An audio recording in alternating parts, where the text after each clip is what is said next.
आज हम बात करेंगे Himachal Pradesh hospital pharmacist exam 2014 के बारे में। तो प्रीवियस वीडियो हम लोग डिस्कस कर चुके हैं 2016 का एग्ज़ाम। ठीक है, अब हम लोग डिस्कस करेंगे 2014 के एग्ज़ाम के बारे में। तो अगेन ये वीडियो आपका 3 पार्ट में रहेगा, फार्मेसी पार्ट, जीके पार्ट और फिर से फार्मेसी पार्ट। तो स्टार्ट करेंगे फर्स्ट पार्ट, फार्मेसी पार्ट। तो इसमें देखो आप, सबसे पहला क्वेश्चन इसमें आया था, विच of the following crosses the blood brain barrier. तो 4 ऑप्शन दिए थे इसमें, डोपामाइन, सक्सामिथोनियम, एट्रोफोनियम एंड प्रोपेनोलोल। तो इसमें जो राइट आंसर है that is propranolol. Propranolol will cause the crosses the blood brain barrier. ठीक है, तो इसमें आपको थोड़ा सा डोपामाइन से कंफ्यूज नहीं होना है। डोपामाइन बेसिकली न्यूरोट्रांसमीटर है, और प्रोपेनोलोल जो है इसके बारे में थोड़ा सा डिस्कस कर लेते हैं। ये बीटा ब्लॉकर है और ये बेसिकली आपको हाई ब्लड प्रेशर के केस में दिया जाता है, because it is used to treat high BP, irregular heart beat, और इसके अलावा माइग्रेनस हेडेक के केस में और एंजाइनल बेस्ड चेस्ट पेन के केस में भी इसको दिया जाता है। और प्रोपेनोलोल जो ड्रग थी, इसे एफडीए ने अप्रूव किया था 1967 में, और ये हाईली लिपिड सॉल्युबल ड्रग है। So this will cross blood brain barrier. Next question है इसमें नाइट्रस ऑक्साइड। तो नाइट्रस ऑक्साइड के बारे में पूछा है कि इसका नेचर क्या होता है। तो नाइट्रस ऑक्साइड, इसका राइट आंसर है, इट सपोर्ट्स कंबशन। तो नाइट्रस ऑक्साइड बेसिकली आपका क्या होता है, nitrous oxide is laughing gas, और इसका जो मॉलिक्यूलर फार्मूला है दैट इज़ N2O। ठीक है, N2O इसका मॉलिक्यूलर फार्मूला रहता है। रूम टेम्परेचर पर ये कलरलेस और नॉन फ्लेमेबल होती है, बट जैसे ही टेम्परेचर फ्लक्चुएट होता है तो एलिवेटेड टेम्परेचर पर ये पावरफुल ऑक्सीडाइज़र का काम करती है और ये कंबशन को सपोर्ट करती है। थर्ड क्वेश्चन है पैरासीटामोल। पैरासीटामोल के बारे में पूछा है, क्या करेक्ट है। Paracetamol has an active metabolite. Second इसमें ऑप्शन था does not cause gastric irritation, maximum adult dose is 4 ग्राम। तो इसमें आपको थोड़ा सा इसमें थर्ड ऑप्शन में कंफ्यूज नहीं होना है। ठीक है, इसका राइट आंसर पहले हम लोग देख लेते हैं। तो इसका राइट आंसर है it does not cause gastric irritation. तो पैरासीटामोल आपका non steroidal anti inflammatory drug है, NSAIDs, NSAIDs, non steroidal anti inflammatory drug. ठीक है, तो ये आपका गैस्ट्रिक इरिटेशन कॉज नहीं करती है, और ये बेसिकली आपको प्रिस्क्राइब किया जाता है in case of fever, inflammation. ठीक है, तो इस केसेस में इसको प्रिस्क्राइब किया जाता है।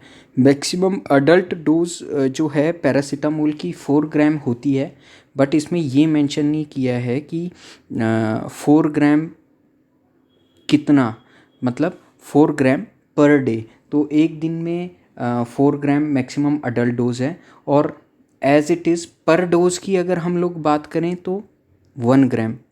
ठीक है, तो 1 ग्राम मैक्सिमम अडल्ट डोज है, 1 ग्राम पर डोज, ओके, DOSE, और या फिर 4 ग्राम पर डे।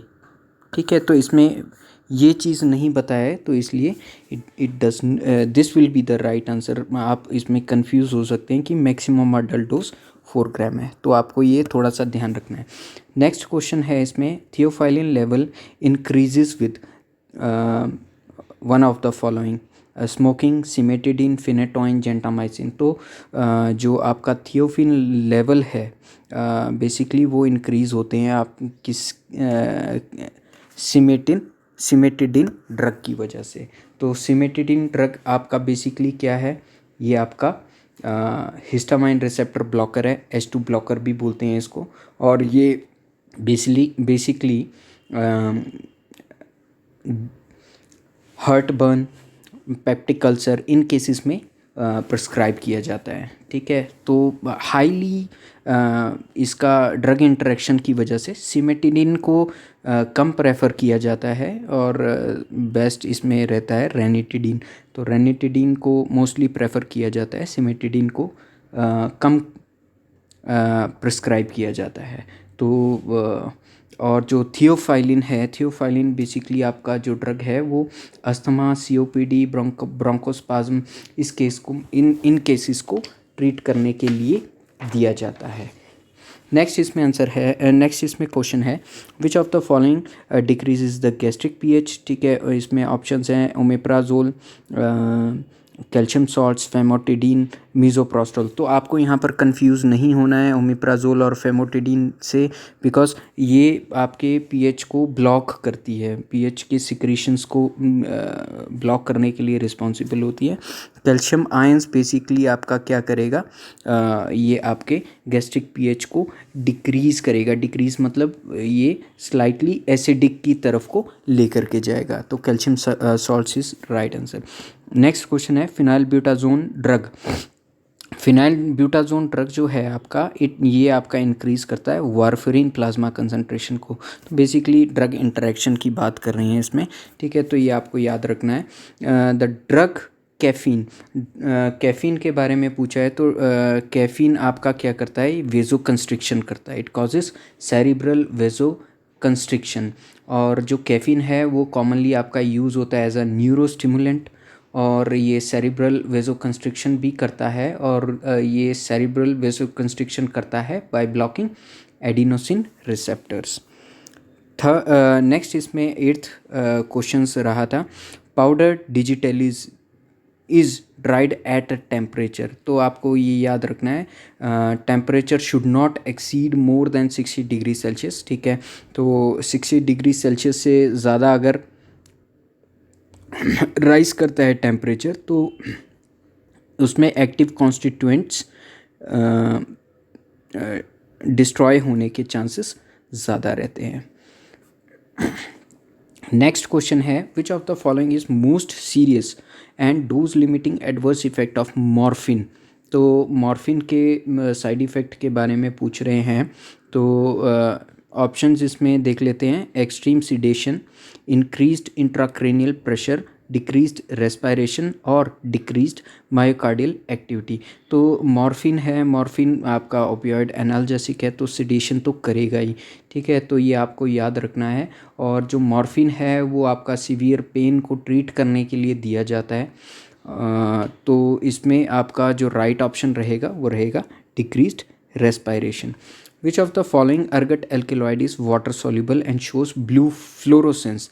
तो इसमें राइट आंसर है आपका अर्गोमेट्रिन। अर्गोमेट्रिन आपका वाटर सॉल्युबल है और ब्लू फ्लोरोसेंस शो करता है। तो अर्गोमेट्रिन आपका कहाँ यूज़ होता है, basically it is used to control the vaginal bleeding, और ये आपका पावरफुल यूटेराइन कॉन्ट्रैक्शन करता है।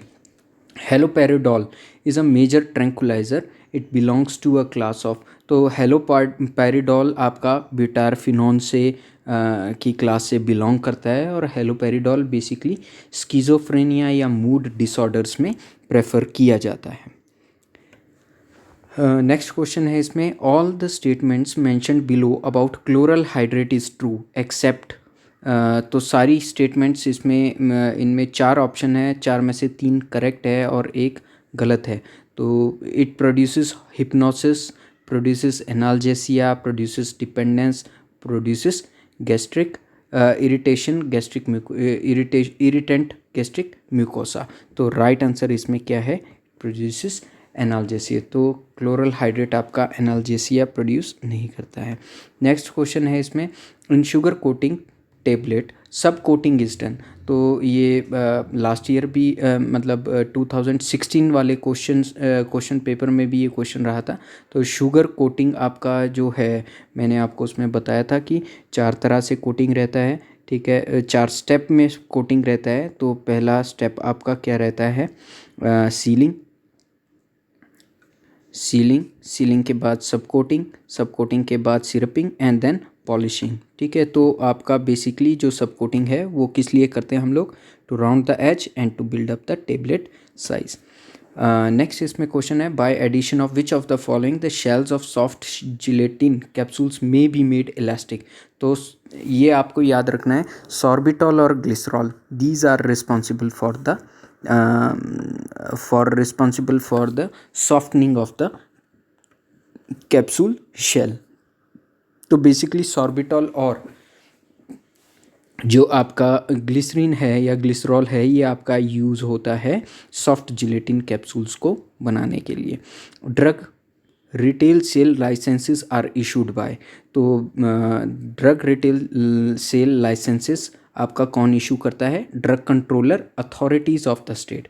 ठीक है, तो फॉर एग्जांपल अगर आपको हिमाचल में शॉप खोलनी है और आपको फार्मेसी की शॉप खोलनी है, और उसके लिए आपको कंसर्न डिस्ट्रिक्ट के ड्रग इंस्पेक्टर को पहले एप्लीकेशन सबमिट करनी पड़ेगी। एप्लीकेशन सबमिट करने के बाद क्या होगा? इंस्पेक्शन होगा उस शॉप का। तो as per drug and cosmetic requirement जब वो फुलफ़िल हो जाती हैं तो वो एप्लीकेशन फॉरवर्ड होती है drug controller authorities of the states, और वो फाइनली उसको अप्रूव करके आपको लाइसेंस प्रोवाइड कराते हैं। नेक्स्ट क्वेश्चन है, बेंजाइल पेरोक्साइड। बेंजाइल पेरोक्साइड आपका क्या है? कीरेटोलाइटिक एजेंट है। नेक्स्ट 17th क्वेश्चन है इसमें 17, one of the following drug has significant drug interaction with calcium. तो आपको ये याद रखना है, इस सबसे कॉमन मतलब ड्रग इंटरेक्शन है टेट्रासाइक्लिन विद कैल्शियम। तो tetracycline should not be given with calcium ions तो या कैल्शियम सॉल्ट्स। क्यों? क्योंकि ये चिलेट्स बना देता है और ड्रग आपकी इनएक्टिवेट होती है, जो कि फार्माकोलॉजिकल एक्शन नहीं देती है। तो टेट्रासाइक्लिन में जो कॉमनली यूज़ होता है डॉक्सीसाइक्लिन, तो doxycycline should not be used with the calcium. Next question है, which of the following is a prodrug. ये भी लास्ट टाइम क्वेश्चन रहा था। तो प्रोड्रग कौन सी है इसमें? तो आपको ये याद रखना है, कैप्टोप्रिल और लिसिनोप्रिल को छोड़ करके सारी प्रिल डेरिवेटिव्स आपके क्या हैं?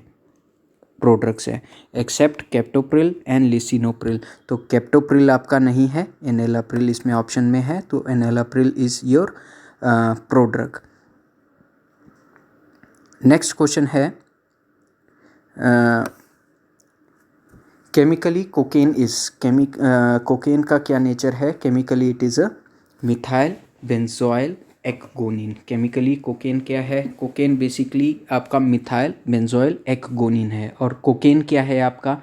ये एक ट्रोपिन अल्केलॉइड है और ये इसका CNS स्टिमुलेटिंग इफेक्ट होता है, और कोकेन आपका लोकल एनेस्थेटिक एक्टिविटी के लिए भी यूज़ होता है।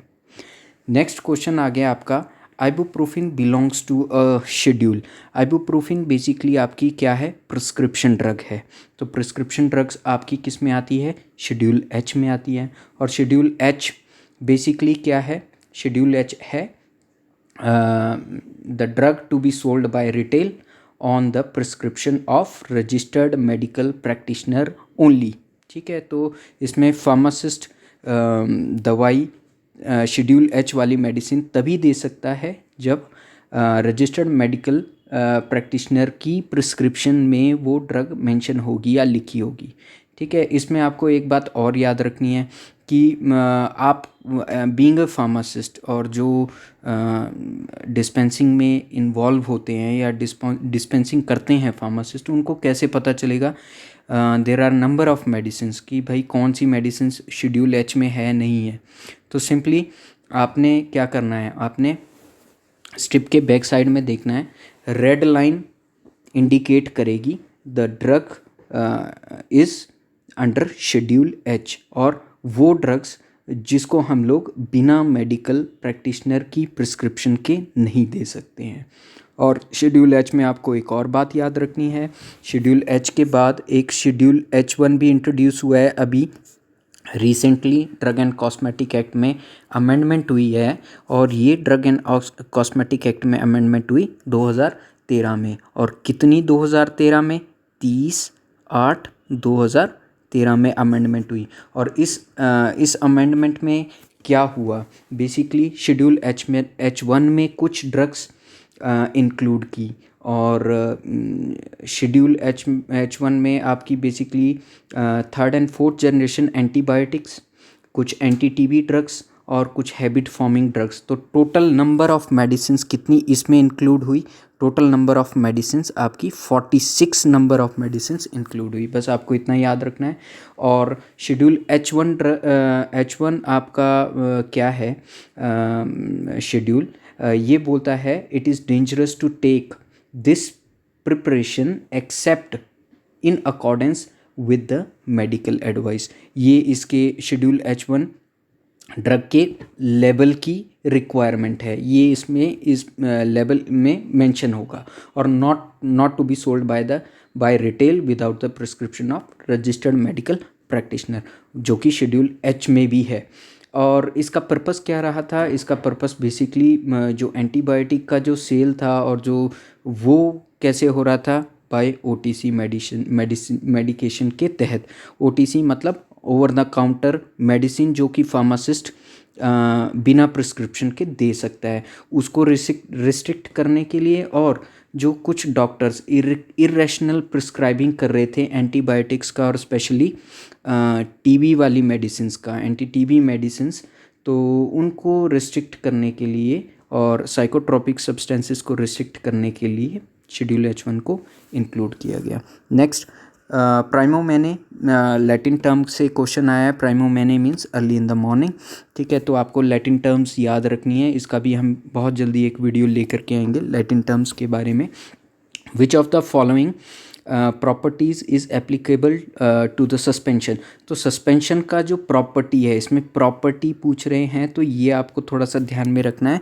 रेट ऑफ सेडिमेंटेशन मतलब कितना टाइम एक सस्पेंशन पार्टिकल्स को सेटल करने में लगा रही है। तो रेट ऑफ सेडिमेंटेशन जितना ज़्यादा होगा, जितना लंबा होगा, मतलब टाइम जितना लंबा होगा उतनी अच्छी हमारी सस्पेंशन होगी। और रेट ऑफ सेडिमेंटेशन जितना फास्ट होगा उतनी सस्पेंशन हमारी एलिगेंट नहीं होगी, अच्छी नहीं होगी।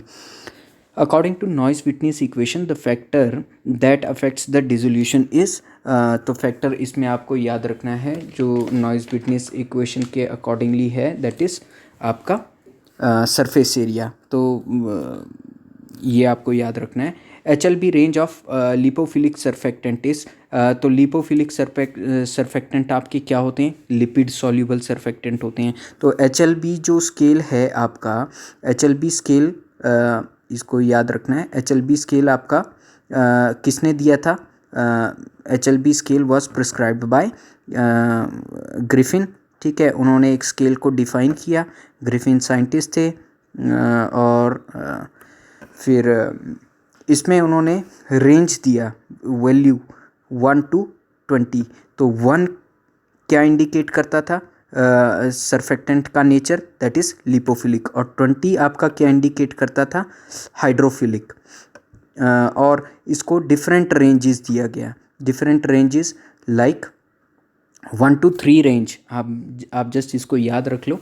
1 to 3 anti foaming agent, 3 to 8 water in oil emulsifying agent, 7 to 9 wetting and spreading agent, 8 to 16 oil in water या OW emulsifying agent, 13 to 16 detergents and 16 to 20 solubilising agents. ऐसे करके आपको इसको याद रखना है। तो HLB स्केल से क्वेश्चन आया है और ये आगे भी आपको आ सकता है, तो आपको ये रेंज याद रखनी है। Non uniformity of colour distribution in tablet is, basically non uniformity unequal distribution of colour is called as mottling. तो ये है आपका टेबलेट का defects. Next, sugar used as diluent in vitamin. तो विटामिन्स में कौन सी शुगर्स हम लोग यूज़ करते हैं, दैट इज़ मैनिटॉल।